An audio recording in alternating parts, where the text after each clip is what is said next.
Okay, folks. So in this week for AI with Ritesh, we are going to talk few things.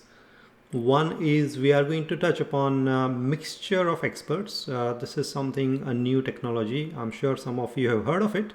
If not, you will get a chance to understand some of it. And Google launched their Google Gemini.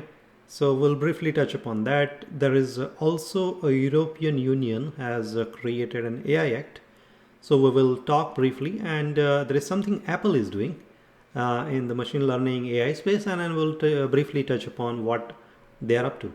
With that, welcome, and let's get started.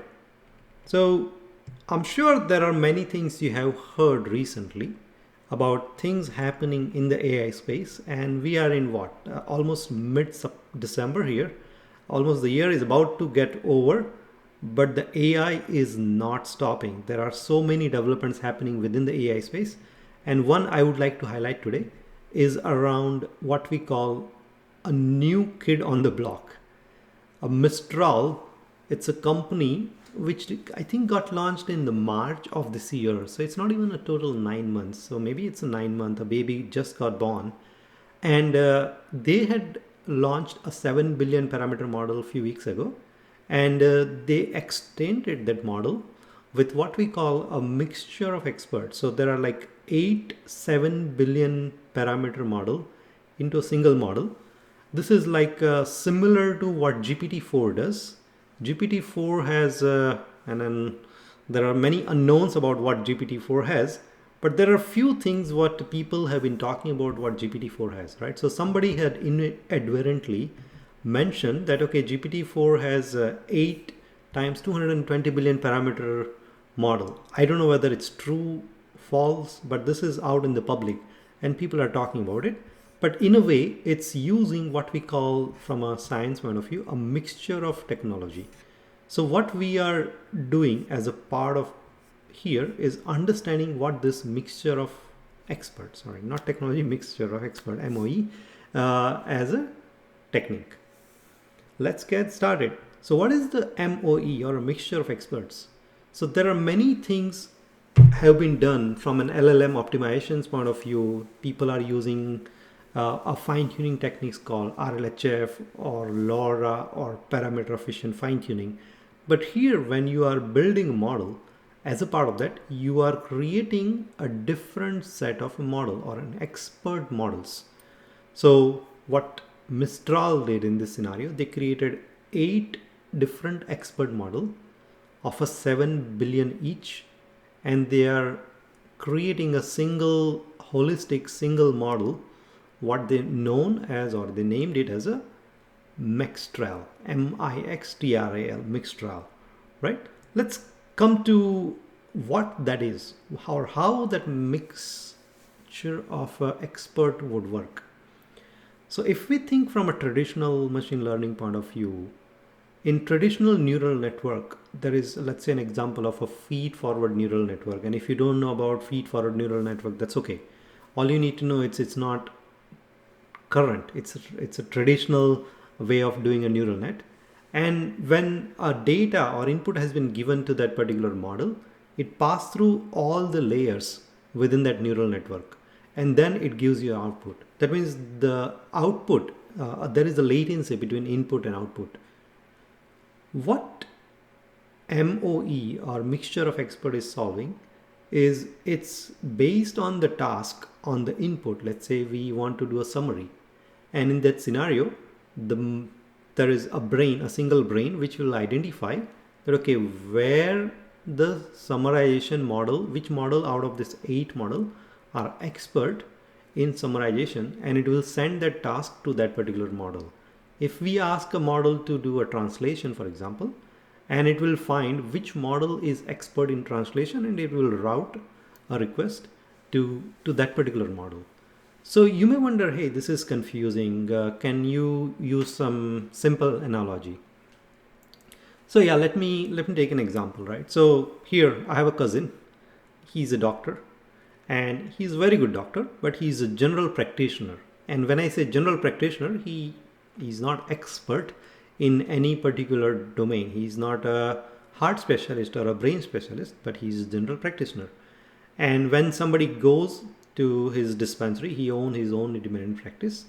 And somebody, when they go to, he literally asks questions, okay, what about this? What about this? And then based on that, he diagnose and then he treat the individuals on a particular symptoms. But now if we take this analogy of a doctor and let's say we want to create a multi-specialty hospital. Now in this multi-specialty hospital, what we want to do is we want to have expert surgeons. One surgeon is specialized in neuroscience or neurology. The other surgeon might be specialized in cardiac surgery. The other specialist is in oncology and so forth. And we want to operate this multi-specialty hospital. How in this scenario compared to the mixture of expert? Similar to our specialist doctor, we have an expert model in the gigantic a single model. There are 8 different models, which are 8 specialist model in a way. And there is a thing called router, which is kind of making a decision of where to send this particular input. So in this scenario, when I spoke about my cousin, for example, he's a general practitioner and he is very good at diagnosing. And based on the diagnosis, he is able to refer this patient to maybe you need to go to a heart surgeon. Maybe you need to go to an orthopedic and then so forth. So maybe that cousin is sitting here as a router in the inquiry state, maybe as a part of administrative office, and he is routing that patient. So any new patient come to the hospital, he does the initial diagnosis, and based on that, he's sending that patient to either neurology department or either oncology department and so forth. Similarly, that router is making that decision. So here is a diagram of how in conceptually this would work. So let's say we have an input and the first input is going to the router. Router is making a decision that, hey, this is meant for expert number 3. And the expert number 3 is taking it and doing whatever the expert model it does. Maybe it's a translation from English to Spanish. It does the translation and send the output to the next layer. Similarly, let's say somebody came and say, okay, I need to do a summary. I don't need a translation. In that scenario, the router says, okay, well, in this case, the model number 6 is an expert in summary. Let me send that request or route that request over to model number 6. And then model generates the output and boom, we got an output. So that is in a nutshell when we say mixture of experts from a model concept point of view. Now, similar technique exists in GPT-4 as well. GPT-4, as we know now, has 8 different model underneath it. And then based on a task, it's making a decision. Should we route it here? Should we route it here? Should we route it here? Right?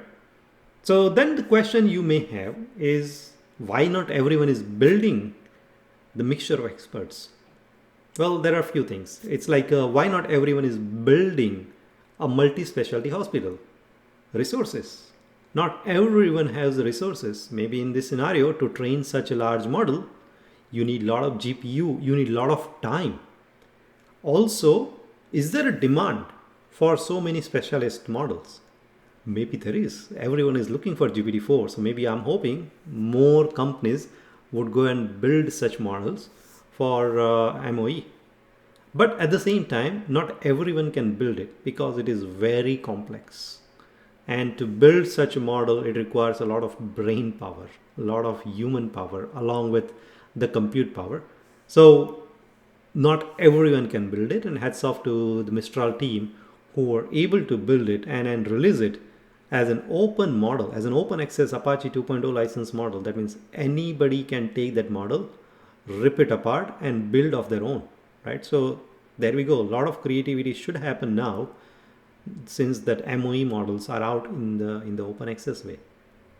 But then the question comes down to is, okay, if everyone will build it, and if I use it, what are the situations when I should not use it? Or where should I use it? First of all, let's start with that. So the first use case would be of if you have a very large and a diverse data set, then it makes sense to use MOE. If you need a specialization, while generic model would not work for you, then you need a specialization, and then this is where MOE would be more applicable. Assuming you have enough compute resources to support it, it requires a lot of GPU to begin with. It also has a lot of scalability requirement because you need to scale up from where it is to where you want to go.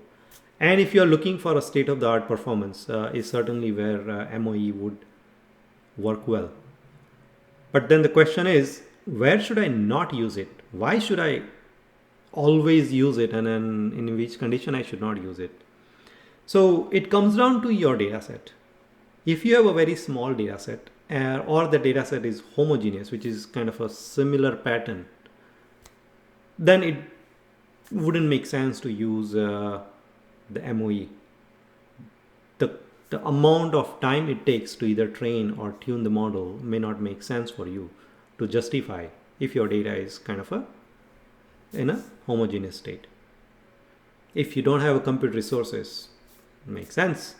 Also, if you want a simplicity, because maintaining such a large model, it's going to take a while. So if you are not looking to maintain such a model, then probably it doesn't make sense for you to operate such a large model. If you are looking for rapid development, then this MOE model would not make sense, at least in current state. This may change in coming months, who knows? But at least in current state, it takes a lot of time, a lot of effort, and a lot of resources to create such a model. So rapid development deployment is something out of question at this point. And of course, if you don't have a subject matter expert, you should not approach this. But then now we are sort of done with MOE as a whole. What else is trending this week or in last few days? Google Gemini, they showcased a wonderful video. It's actually a viral video. If you haven't got a chance, I would highly suggest you get onto this hands-on Gemini video and go through what exactly they are doing. This is, again, there are some questions. People are questioning that how this video was created, because actually there is no such modality of a video exist. So maybe it's a combination of not just video. Maybe they had, and this blog actually explains how detailed it was done, or how that interaction with Gemini was done. It's primarily using the image and feeding the text prompt is how they're describing. And this is how they created that multi-model prompting with Gemini. But if we see what's in that video, and if the amount of benchmark what Google has showed up, which is comparing with GPT-4 model, this is mind-boggling in a way. It's literally beating on many of the benchmark on what GPT-4 can do. And if we are able to combine this multimodality, this is amazing, right? So let's hope what they have developed is actually a real thing, if not coming in few weeks to few months as a real thing, and then we should see how actually it's panning out. So that's on the Gemini. European Union. Yes, the same union who has a GDPR for your email addresses. There are many European Union acts, and then they have come up with another act for AI on how companies should operate AI. And then particularly in this scenario, European Union is looking for the safety and the security of their citizens, and it makes total sense in a way where they are giving importance in two aspects. If you look at the first, they are saying it's the overall EU as a union is working all together and working to solve the governance. And second, it's balancing the innovation but also safeguarding the fundamental rights and the public welfare, which is what government should do, and which is where they are excelling when they have developed this European AI Act.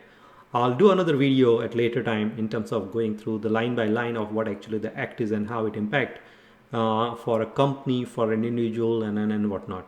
But this is a very good step in terms of coming up with an AI Act for a large body of countries, an entire European Union. And the last thing for today is more about Apple.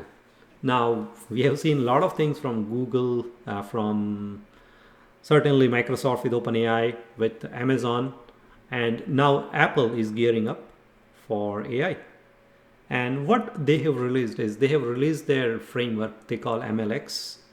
And particularly, this framework is used for building LLM based applications. So, this framework supports Stable Diffusion as an image generation model. It supports Llama from Meta for text generation, text extraction, and many of the text NLP work.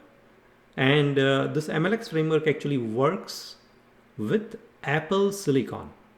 That means this entire framework, you can use it on Apple Silicon like M1, M2 Mac and many other product what they sell from a MacBook or MacBook Pro point of view, and allow developers to build applications for the silicon chips using this open source framework. So this is a very good step if you ask me from a Apple point of view, where they are at least open sourcing many things and allowing the developer community to build applications.